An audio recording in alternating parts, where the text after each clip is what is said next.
And good afternoon. It is my great pleasure to introduce our speaker today, Lisa Naughton. Lisa is a professor in the Department of Geography at the University of Wisconsin at Madison. She has also recently been appointed the chair of the department, so either congratulations or condolences, depending on how one views that.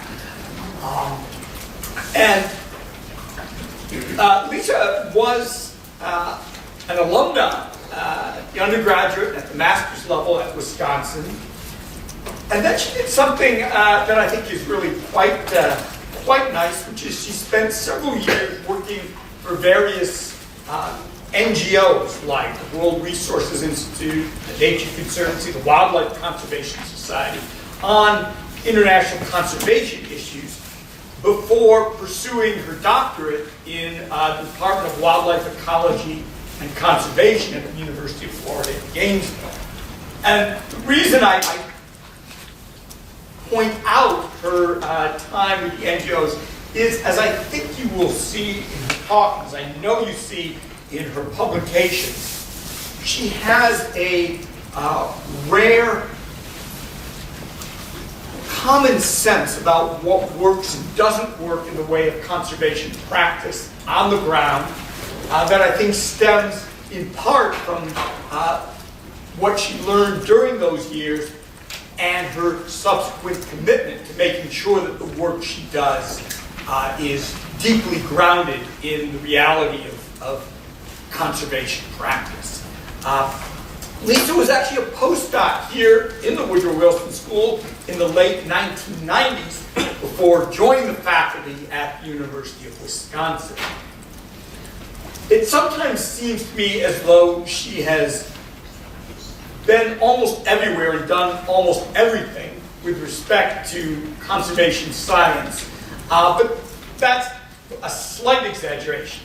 In fact, she has been involved in extended research projects in Uganda, Ecuador, Peru, the United States, covering a range of interesting issues. She's done a lot of work, for example, on human-wildlife conflicts. She's looked at the roles of protected areas in conserving biodiversity, as well as the threats posed to protected areas. She has a long-standing interest in the relationship of local communities to the parks bordering those communities. And most recently, as we'll hear about today, she's zeroed in on the largely overlooked but critically important issue of land tenure and what that bodes in terms of sustainable conservation practice. Her work consistently combines some fantastic field work with a keen interest in both the ecological and the social sides of conservation, which again borrows on her extensive experience in dealing with communities and wildlife conflicts. I should also mention that we have the pleasure of hosting as well her husband, Adrian Trevis, who is himself a leading authority on human-wildlife conflicts and is also on the faculty at the University of Wisconsin. So it is a real pleasure to be part of the homecoming committee that welcomes Lisa Naughton back to Princeton.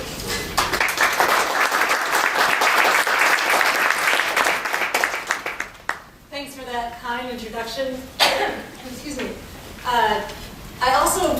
I actually got to spend 2 years here at Princeton. First as a postdoc, and then as a junior professor, I was allowed to come for a pre-tenure sabbatical as a visiting fellow here, and that's when I had the chance to work more closely with David Wilco, who is a luminary in conservation. It's such a privilege to be hosted by you, David. Thank you also to Chuck. Thank you to Geraldine, whom are still helping me now that I'm just visiting on a short visit. It's a pleasure to see you all.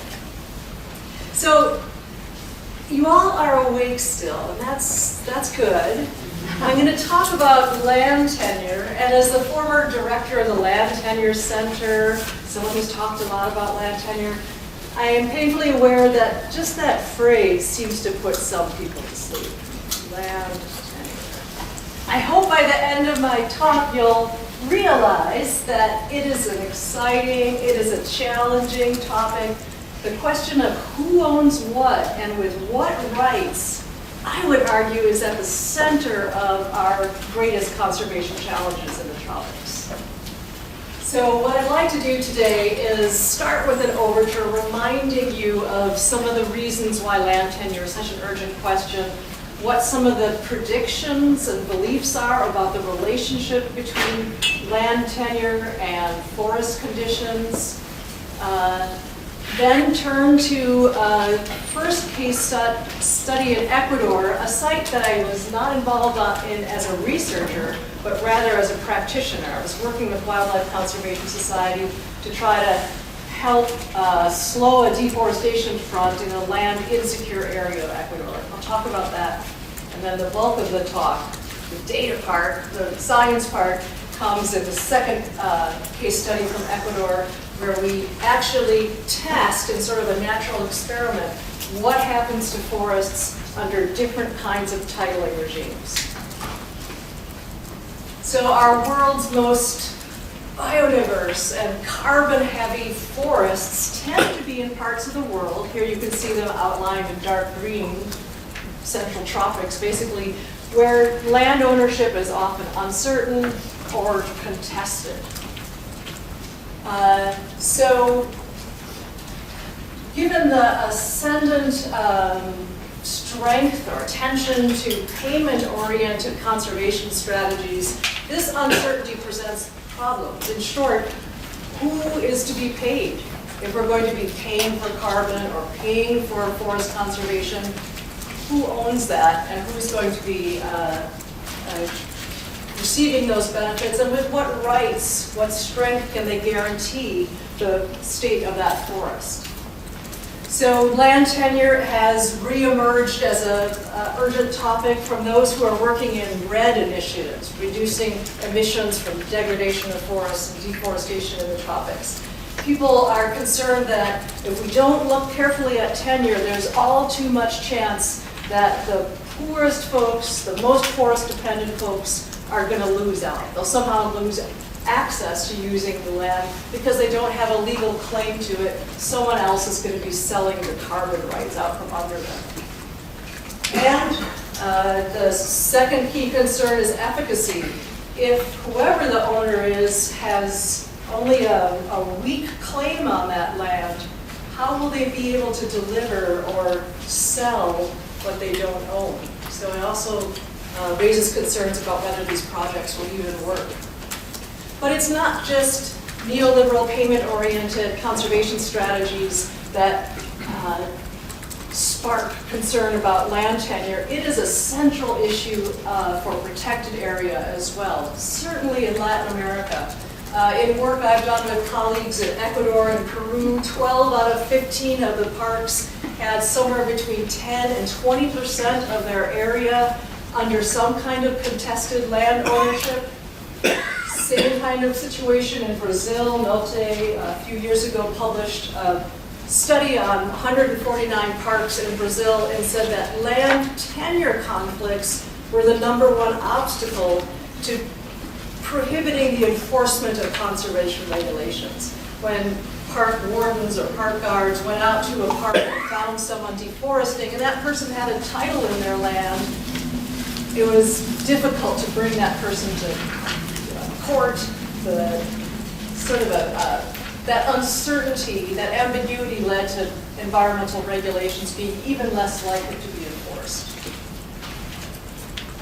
Another perspective from Brazil, there are major efforts, I'll be talking about those in Ecuador, but they're going in Brazil as well, to try to clarify land tenure, to try to more formally recognize who owns what and with what rights, hoping that this might also help environmental governance. So in this project in Brazil, where 30 million hectares of land, some of it forested, is being registered, the Brazilian official says, in this mapped properties, deforestation is now going to have a name and a surname.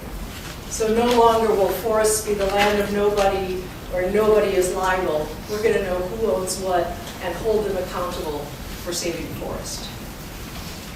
Well, you get a sense then that it's both protected area managers and payment for ecosystem service folks, and a more familiar group, human rights activists, development agencies, all concerned about this uncertainty in land and resource ownership in the parts of our planet where biodiversity is highest and poverty is highest. So there's long been efforts to try to secure land title. Dating back to when the Land Tenure Center, that research program at Ecuador, started 50 years ago. What's new about them today is that many of them are promoted as being forest friendly, or that they have an environmental benefit. That's the part that I'm going to be talking about today with you. I'm not going to be pulling apart just how much do these titling efforts benefit the poor, or under what conditions are the poor coming out ahead in these land titling issues. Urgent, these profound issues. I'm going to be looking more at what's in it for the forest in this talk. So you can see this flyer. Maybe some of you are seeing material like this at conservation meetings, conservation flyers, some excellent conservation and human rights groups coming together to promote land titling as a way to both help the poor and safeguard the earth. Okay, well, let's turn then to some of the key terms and predictions about the relationship between tenure and forest. Because if it's a risk that people get bored with land tenure, that's one risk. Another is that people often don't know quite what we're talking about when we're talking about land tenure. I know you all do, but let me just remind you of some of the key themes that are particularly important when we're talking about forest outcomes. So at a most basic level, land tenure is the right to hold and use land. Social scientists are more likely to talk about land tenure because we're concerned not just with formal systems, but also customary and informal, unofficial land ownership systems. Legal scholars, lawyers are more likely to talk about land property rights. So you can translate in your head property rights when I say the word tenure. But it is to me, it's a more complicated issue than simply property rights. Okay, now you're ahead of where most people are. Let's break it down, though, to two important groups that, categories, ways of understanding land tenure that are so important to conservation. You can study tenure in terms of the form of tenure. Who owns the land? Is it owned by a private individual? Is it an indigenous community with customary relationships? Is it a corporation? And what kind of rights do they have? That's all the form of tenure. And there's some interesting work going on about how forests might fare better in communal property regimes than in private regimes versus public state ownership. So that's very interesting. Missing, and what to me is, from all the field work I do, equally important is the concept of tenure security. No matter who owns it, what is their assurance that their right will be upheld by the state? So often, security issues are masked in studies of form. Typically, in a lot of societies, private property is conferred extra legal backing and support compared to communal claims. And for that reason, sometimes private property is anointed as a better form for environmental stewardship than communal. When it might not necessarily be the form, it may be just the fact that private property enjoys better legal backing. So I want to keep those two issues of tenure in your mind. Both matter. And one last clarification. Land tenure is not the same as title, land title. Land title is the official document or the official recognition that gives a group of people or an individual agency legal rights and terms of rights to a specific bounded piece of land. Okay, so with a postdoc and a PhD student, we decided to delve into the literatures and look for studies that try to draw a relationship between what kind of tenure the forest was held under and what kind of security was assured to that tenure form in tropical forests. We found over 100 studies, and we found it wasn't muddy boots, but it was sure muddy reading. A whole lot of murky terminology about what they meant by communal, what they meant by land ownership. The murky analytical design, they would compare one area in a very different kind of ecotone to another and simplify that as a question of land tenure. So overriding this publication that we got out in Global Environmental Change is sort of a caveat and a call to try to all be more precise in our language when we're studying land tenure, because it's hard to draw inference when the terminology of design is so But in short, looking at the form of land tenure, these are, out of the 100 studies that we surveyed, 49 were precise enough for at least us to be able to say, was there a positive outcome, that the forest was stable or improved in condition, or a negative outcome. And we partitioned it by region. No clear patterns other than perhaps communal forest properties in South America are more likely to be associated with positive forest outcomes than in a place like Africa. And the literature backed that up in terms of security issues. That's some South American countries, give some assurance of property rights to some customary groups. In Africa, but very little support. In terms of the signal of not the form, but the question of security of tenure, long story short, we found that indeed insecure tenure, when it's uncertain who owns what, or when there's many overlapping claims to the same forest, eventually that was associated with a degradation of the forest. The forest was sort of an open access resource. The counterpart, though, is it wasn't necessarily the case that secure tenure was associated with positive forest outcomes. Let me explain two ways that that relationship can play out. So when you're in a situation, say like at the Brazilian Amazon, when there's a lot of colonization pressure and people are clearing forest just simply to hold claim to their land, well, that's where if you come in and try to secure ownership and formalize ownership, that can slow deforestation. So you eliminate the need for people to be clearing forests just to hold on to their rights. You give them rights apart from what they do clearing the forest. There's also papers out there that show that, well, where there is secure tenure, various parties, including poor parties, can better participate in payment for ecosystem services. They're more likely to capture revenue coming into payments when there's secure land. On the other hand, we bumped into examples where formalizing and clarifying land tenure hastened deforestation.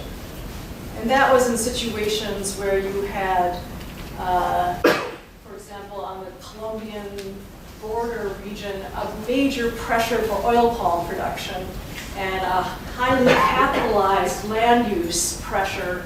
Once land tenure was straightened out, land could be bought and sold, there was more comfort, more investment flowing in. So forest actually came out worse than before titling was in. Okay, one more sort of concept piece before we look at the story from Ecuador. Land tenure theorists and political scientists who look at property rights, people like Eleanor Ostrom, call us to think about tenure not as sort of a single entity, but as a bundle of rights. There can be different kinds of rights associated with having tenure. Here's a list that she and a PhD student made of the different kinds of rights that come potentially with tenure. The more of these you have, the more full rights you have over that land. So, and she's comparing it under private, communal, and customary, or indigenous-based property regimes. Physical access, if you have tenure, do you have physical access to the land? That's a clear one. What about rights to withdraw resources? Focusing on what this means for forests, key subcategory is sometimes tenure comes with rights to harvest a resource only for subsistence use. Sometimes ownership allows people to do commercial use as well. Management, are you free to manage that land however you want, use as much of it as you want? Are you able to exclude others? Do you have the right to exclude others? Alienation, you'll see this come up in this second half of my talk when we talk about forest-friendly restricted rights. Alienation means, can you divide it up and sell pieces of it? So to the individual landowner, the more of these you have, the better. I'm foreshadowing where I'll get at the end with the conclusions for the forest, maybe not. Maybe forest-friendly titling involves carving off or restricting some of this bundle of rights. Finally, due process means if the state comes in and promotes a mine or builds a road on top of your property, will you be guaranteed compensation? Okay, let's turn now to lessons from Ecuador. And here I'm drawing on my practical experience. I'm not going to talk to you about data or prove anything other than to prove to you how complicated and politically fraught it is to secure land rights. I want to make sure we're all on the same page that clarifying land rights is not like tidying up your desk or straightening out your files. It's not a technical challenge. It's a politically fraught, socially complex challenge. So while I was in between my master's and my PhD working for Wildlife Conservation Society, I helped administer a grant and periodically went in the field that the money was flowing toward, that was near a biodiversity hotspot, near one of Ecuador's most important national parks. The idea was that although there was a lot of forest still around the park, deforestation was moving quickly toward the park, and part of the deforestation threat had to do with uncertain land rights. So this was a biodiversity-oriented project funded by USAID to try to help the indigenous people, called the Chachi people, have better control over their land holding, hoping that this would also be better for the forests and ultimately buffer that national park that they neighbored. So the next few anecdotes, I hope, will remind you what does it take to secure land tenure. And I'll show you an interesting outcome of this particular site, that land tenure itself may not be just a requisite for payment for ecosystem services, but at this site, it turned into that kind of investment was what drew some indigenous groups into a payment effort, because with that payment came institutional support. You'll see how that plays out. So this is northwestern Ecuador. It's the very southern part of the Chocó region, one of the wettest and most biodiverse forests on the planet. and had a long tradition of poorly defined local land rights. The Chachi people themselves have been, over many decades, been sort of pushed into a different area by a more dominant indigenous group, but they had decades in the area. Also present were Afro-Ecuadorian communities. Both had informal systems where within groups of families, anywhere from 40 to 100 so families, they tried to manage land together, including forest land. Loggers, oil palm plantations, too often disregarded those rights and would move on to those informally held lands without any obstacles. So starting in the 90s, Ecolex, and this is the real actor here. I was just a bureaucrat ultimately. Ecolex is the legal environmental group led by Manolo Morales in Ecuador that was the recipient of the grant and was actually doing the fieldwork. What they started doing was participatory mapping of boundaries. So going out with leaders of the different Chachi clans, each clan or village held somewhere between 1,000, the biggest was about 7,000 hectares, and trying to mark where their boundaries were. Sometimes there were conflicts with neighboring Chachi groups. A more difficult conflict was that between some Chachi groups and Afro-Ecuadorian communities.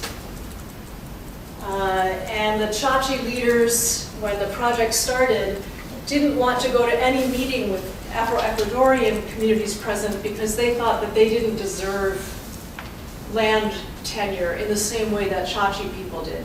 And in fact, when the project started, the national legislation of Ecuador only gave communal formal land rights to people of indigenous background. Afro-Ecuadorians were excluded from that national legal framework as well.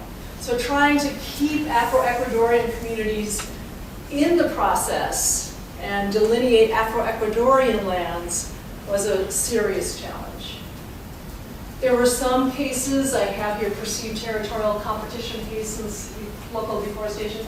Some cases, it happened here, there's other examples of this documented in the Philippines and in Mexico, where in the process of delineating who owns what, some people are inspired to try clearing the forest to try to show what they own. That broke out in a few sites. Fortunately, because folks were poor and just operating with axes, that it was not a major deforestation spur. But just again to stress that this is not a technical, but more of a social and a political process. Some boundaries were a real headache. Manolo, the leader of Ecolex, told me about one boundary line between a Chachi community and an Afro-Ecuadorian community with a lot of good forest. They had 17 meetings to talk about where that boundary should go over a 2-year process. It was slow. It was conflictual. People would get angry, people would threaten. So it was an arduous process. Manolo Morales would say ultimately, and this was something that he insisted that the USAID invest in, probably their best investment of all, was to train the local people, both Afro-Ecuadorian and Chachi, in their legal rights, to develop a cadre of what they called paralegals. So bringing youth from all the different communities together and training them what their constitutional rights were, what the law said should be done when a logger came in or an oil palm plantation grew near, training them and paying them to be vigilant about the boundaries. It was not enough to train just the local people. The municipal authorities, whether they did not know or didn't want to claim to know the laws, it was necessary to do a formal process talking about just who can cut logs and who can clear oil palm where with the authorities themselves, and to do that in a public way with members of the local communities present. Fortunately, there was national policy reform during this process that put Afro-Ecuadorian communities, inserted them into that communal formal rights clause, so they too could get ownership. All told, this years of blood, sweat, and tears and long meetings, 18 community titles were adjudicated to these groups, totaling about 11,000 hectares. Okay, now that's the point that I left the project, but I think it's fascinating what happened next and how it turned into a PES-related story. When we were doing this land titling, it was like 1996 it started, we weren't thinking about PES or RED projects, we were just thinking about helping the park. Well, by 2005, there was a lot of interest in setting up pilot projects in Ecuador to see, could it work to pay people to save forest? So now in stepped Conservation International, a different NGO, WCS has exited by now, to set up this payment for ecosystem services. They had funds from the German Development Group, and they had funds at the time, I thought it was maybe a Scandinavian power company, Coldplay, put money in. Coldplay put money in because they wanted to offset the carbon emissions of their tour. That's how out of it I was. So CI was like the realtor helping set up those contracts with the communities and training communities to prepare them for how to share revenue, how to make decisions about their revenue sharing. Okay, so there were 13 communities available with title. Only 3 stepped forward and volunteered at start. The conditions were where there was intact closed canopy forest, they wanted to be paid, not paid much, $20 a hectare a year at the start. It went up since then. But no logging, no clearing for agriculture, but free reign to hunt or collect non-timber forest products. So it was really focusing on carbon. Only 3 stepped forward. But those 3 were given a lot more than those pittances. They continued that, working with the Ecolex and getting training for their paralegals. One challenge, I think the sign of how valuable that training was, is those paralegals kept getting jobs elsewhere, being hired by other indigenous communities. So there was a continuous need every year to train group cohorts of paralegals. Financial accounting training, forest monitoring training, and again, those kinds of events in the municipal governments about environmental laws. I think this kind of investment is what ultimately led to, in 2012, okay, so titling continued beyond what I told you. There's a whole area of communally owned land up here. 10 more Chachi communities and 3 Ecuadorian communities joined into this payment for ecosystem service. And some of them said they were drawn not so much by that small amount of money, but that legal support that came with it. Did they all sign up and embrace the forest? 4 entered agreements with palm oil companies. So it's not as if, I think in a way that's good. It shows that it was voluntary. It wasn't as if they had no option. One last insight from this site in Ecuador before turning to the more research-oriented part of the talk. In one of the communities, payments had been going on steadily for 3 years. Every 6 months they got a payment. CI sent somebody out to look, was the forest intact? And one site, some logging, some selective logging had happened. CI, working with the Ministry of Environment, stopped payment. This created an uproar because the community said that it's not their fault that there was logging. It was the municipal authorities' fault for not protecting them from these sometimes armed loggers, commercial loggers coming in from Colombia. Other neighboring communities said no, it was actually the leader of that particular community who accepted bribes from those loggers. That shows you how very difficult these contracts are to really follow. When we're talking about efficient contracts with buyers and sellers, I think you miss that kind of detail. Who's to blame for the fact that loggers came in? Logging eventually stopped at that site, payments resumed. So here, back to that scheme of rights, the key right at question was the ability to exclude. The indigenous people, the Chachi community was saying, the government failed to support our right to exclude others. This is not on us. This is not our action problem. It's a weak right. The government didn't secure our right.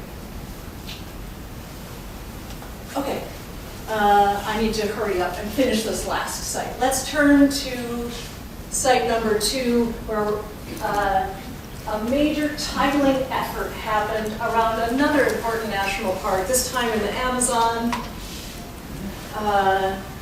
Cuyabeno Reserve. It's this sort of iguana-looking reserve climbing over the top of Ecuador. This is a place where deforestation started to accelerate in the 70s thanks to oil exploration and thanks to official efforts to settle poor farmers from other parts of the countries. And here you can see in 1990 in yellow where there was agriculture, mostly forest, and the Cuyabeno Reserve was established in 1990. Good news, the reserve was expanded. Bad news, deforestation accelerated all around it. That's shown in red. And in fact, in 1994, as deforestation encroached closer and closer to the reserve, look around the head of that iguana, they cleaved off part of the reserve and turned that into patrimony forest, which is like our national forest, sort of a less strict kind of protection status. So some people joke that Cuyabeno is Ecuador's mobile reserve because the boundaries have moved and it's shrunk. That's the site. This head, a lot of conservationists concerned about the head of that iguana becoming isolated and separated from the rest of the reserve. A lot of people concerned about the very poor individuals trying to eke out a living in this part of the Amazon. In came a project Amazon, which means Northern Amazon, big bucks from the American Development Bank to title over 1,000 properties, this time individual properties, no communities, but poor households, over 1,000, most of them claiming about 30 to 50 hectares each, smallholders. And happily for us researchers, they didn't, I think, intend this, they set up a nice experimental design. Some people got title. I'll show you the scenarios. Hang on.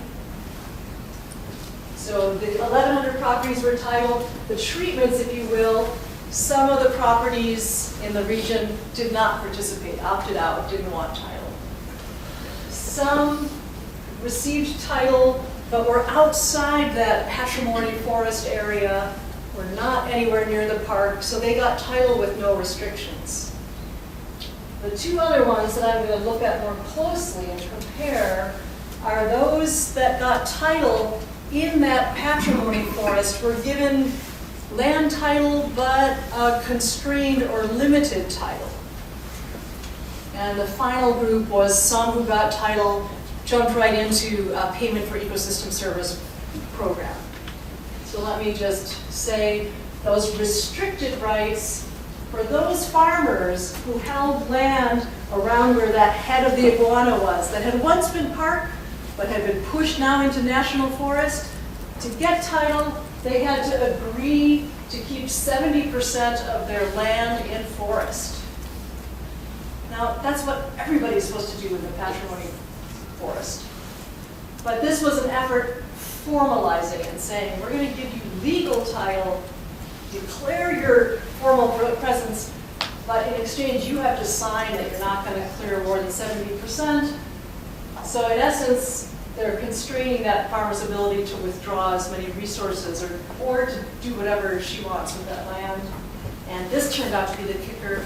They also said that in that patrimony forest, people getting title under this program could not subdivide their land. They could sell it. They had the right to do that, but they couldn't subdivide it. Why? Because the environmentalists, Ecuadorian leaders, thought that as properties got smaller and smaller, there was no way that you could hold on to forest or biodiversity to any significant extent. So they let people buy and sell, but if you sold it, note, these conditions followed it. You could sell it, but with these restrictions, and you could not subdivide it. Okay, so our methods, we used land cover data from the Hansen set, annual deforestation. I know you remote sensors out there. This is a very sort of crude set of data about assessing forests. It's not going to pick up things like selective logging. Certainly not going to say anything about hunting. But it will show up if you're clearing land for agriculture. And that was one of our key concerns. And we were asking, so what is the impact? In comes this effort to title land. What happened to forest afterward? What happened to forest on those property types that had forest-friendly restrictions? What about those that participated in PES? What about those on the outside? In addition to doing remote sensing, we took our results and maps with the property boundaries out to the field and asked people to explain what was going on, why they participated, why they chose those kinds of land use options.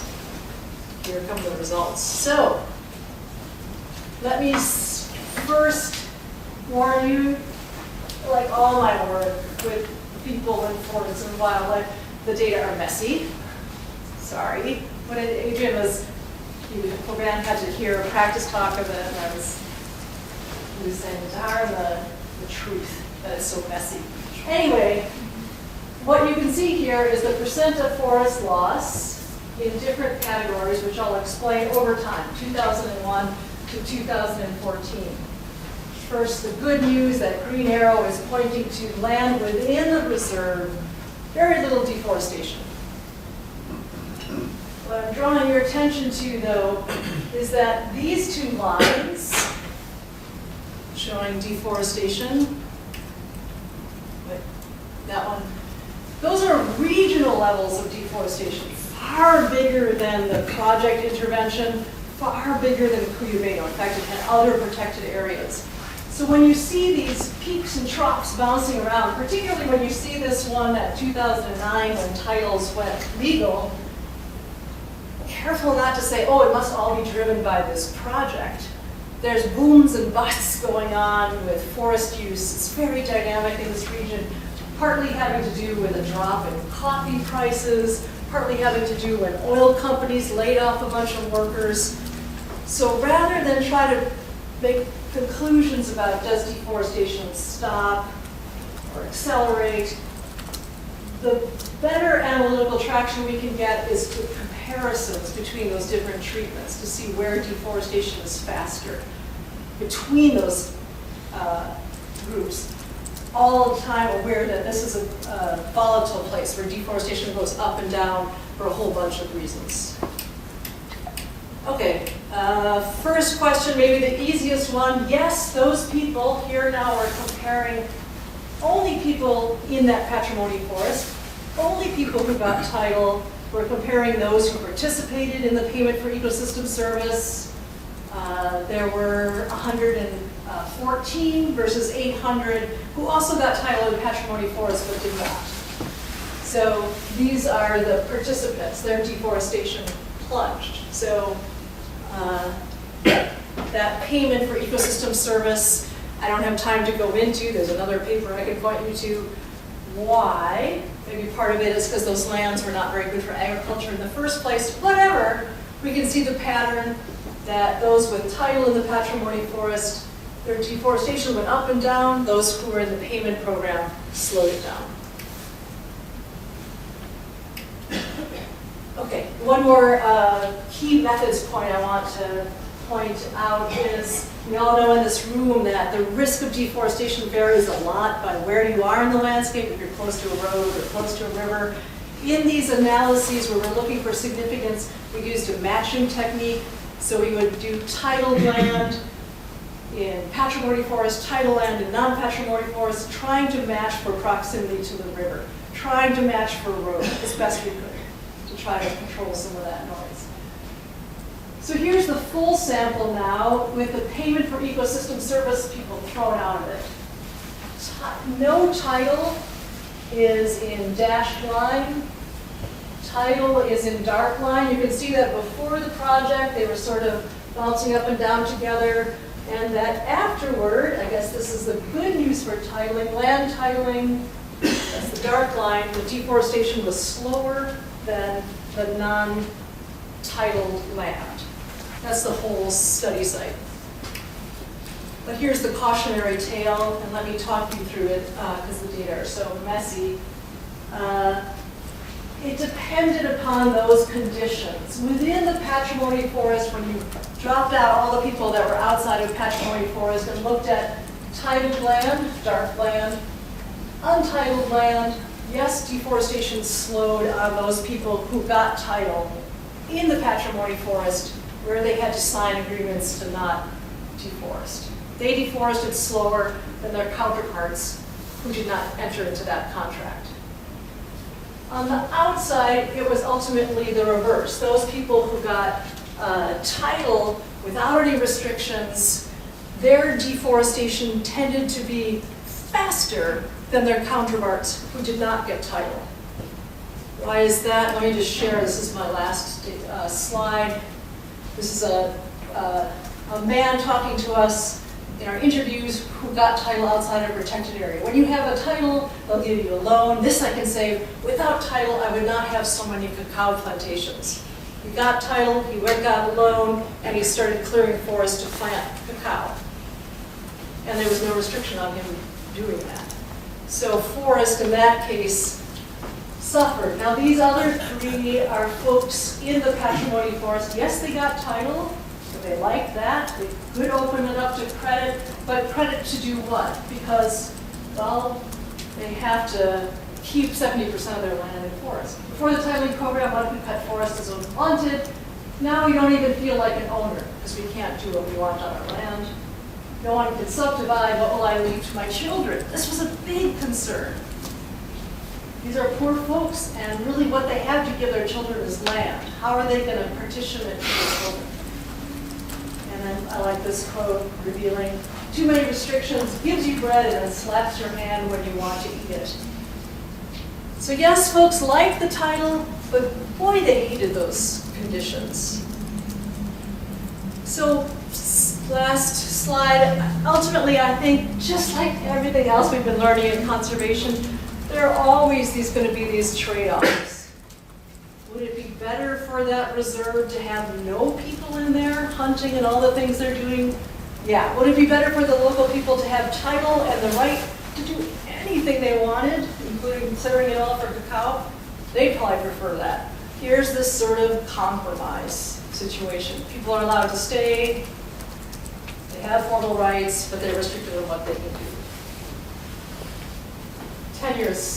Clarifying tenure takes a long time. Anybody who tells you, oh, red is going to be quick and efficient, these big carbon projects, I'd say not if you're going to be fair, not if you're going to be looking at land tenure and straightening it out. Titling alone does not slow deforestation, and ultimately, nonetheless, even though I know it may not be good for forests, I think it's the right thing to do because it increases the right, if it's done carefully. If you're helping the poor, long-term dwellers, it's increasing the likelihood that they will be able to get some benefit from whatever happens to that forest versus an outsider coming in and just grabbing the land. Okay, with that, I would love to get your questions.